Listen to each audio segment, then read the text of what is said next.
بسم الله الرحمن الرحيم قل أعوذ برب الفلق من شر ما خلق ومن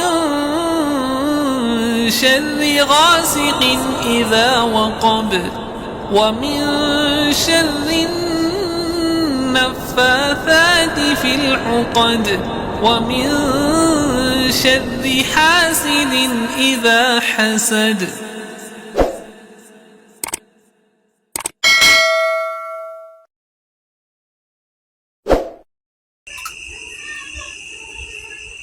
Assalamualaikum warahmatullahi wabarakatuh.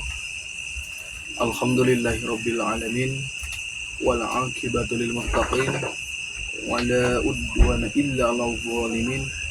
Wassalatu wassalamu ala asrafil anbiya'i wal mursalin wa ala alihi wa ashabihi ajma'in. Amma ba'd.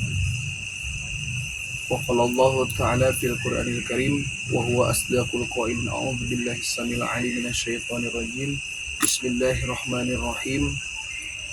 Waja'alna ba'dakum li ba'din fitnatan atasbirun. Al-ayat sadaqallah. Alhamdulillah, segala puji mari kita panjatkan kepada Allah Rabbi, dan puja mari kita panjatkan kepada Allah Azza wa Jalla, dan syukur mari kita panjatkan kepada Allah Rabbul Ghafur, karena atas izinnya, atas rahmatnya, atas kuasanya kita diizinkan oleh Allah Ta'ala bisa melakukan aktivitas dari bangun tidur sampai tidur lagi. Alhamdulillah.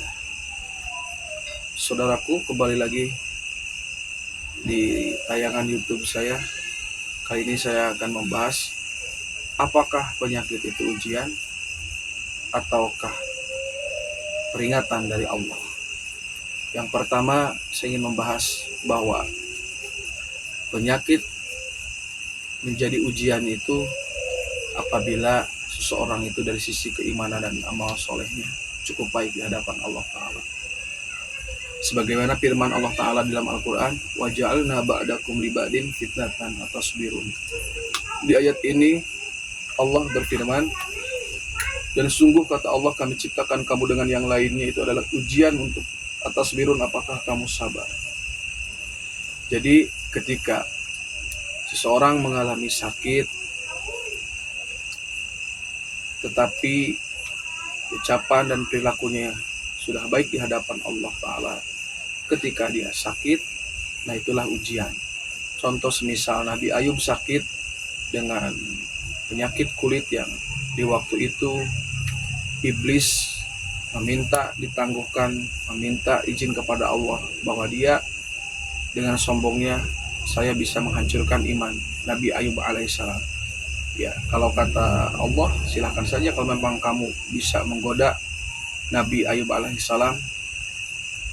Nah, di waktu itu iblis dengan sombong menggoda sampai Nabi Ayub alaihissalam itu mempunyai penyakit kulit yang benar-benar tidak sembuh sampai meninggalnya.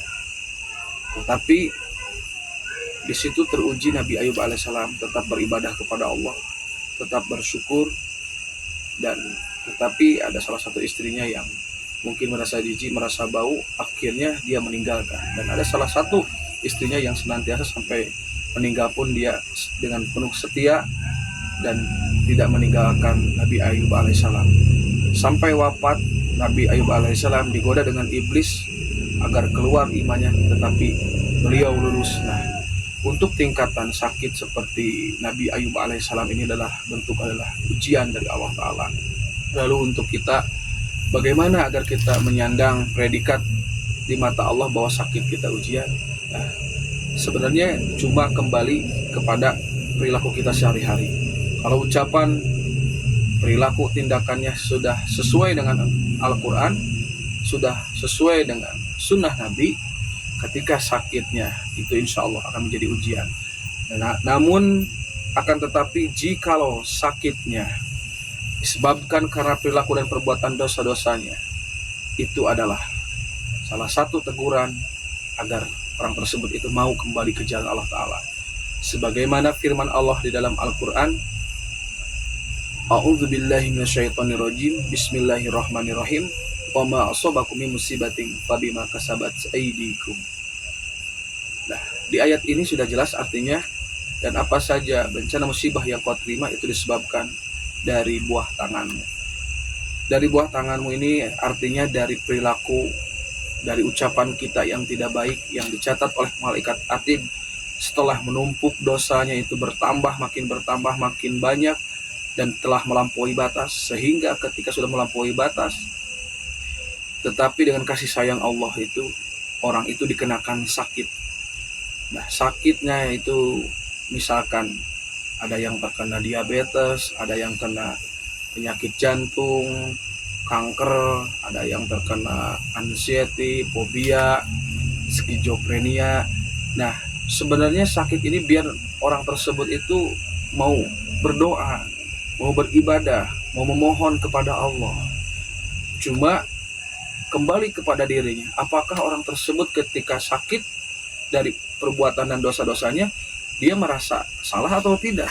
Kalau dia merasa benar dan merasa diuji, ya jelas mungkin dia tidak akan mendapatkan ampunan dari Allah Ta'ala. Karena orang yang mendapatkan ampunan dari Allah Ta'ala adalah yang mau berbenah diri. Ketika sakitnya disebabkan dari dosa, dia berpikir, contoh, ketika dia terkena vertigo, pusing yang sangat berat di otak besarnya, sehingga dia kalau merasakan sakitnya itu seperti orang yang mau pingsan.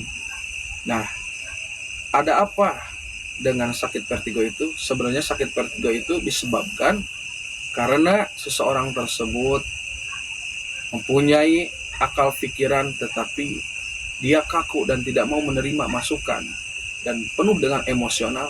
Nah, dimunculkanlah penyakit vertigo. Nah, vertigo ini adalah tujuannya Allah itu biar berpikir. Berpikir seperti apa? Muhasabah. Nah, muhasabah di sini adalah mengingat titik kehilapan kita, titik salah dan dosanya di mana. Contoh, ketika terkena vertigo, mohonlah ampunan kepada Allah dengan semisal Bismillahirrahmanirrahim. Ya Allah, ya Ghafur, ampunilah jikalau selama ini saya sakit, terkena sakit gangguan vertigo.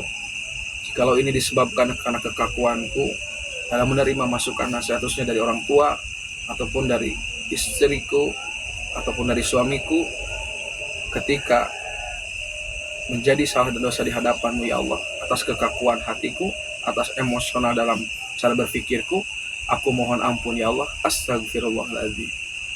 Lalu kita memohon kepada Allah, ya Allah ya salam, sembuhkanlah penyakit vertigoku ya Allah, ampuni karena kekakuan hatiku, karena kekakuan berpikirku, karena susahnya menerima nasihat dari orang tua, suami ataupun istriku ya Allah, aku mohon ampun ya Allah atas dosa-dosa dalam cara berpikirku yang salah, dari suuzonnya, dari merasa benarnya, astagfirullahaladzim. Nah, dengan cara berdoa seperti itulah ketepatan dalam cara memohon ampunan kepada Allah.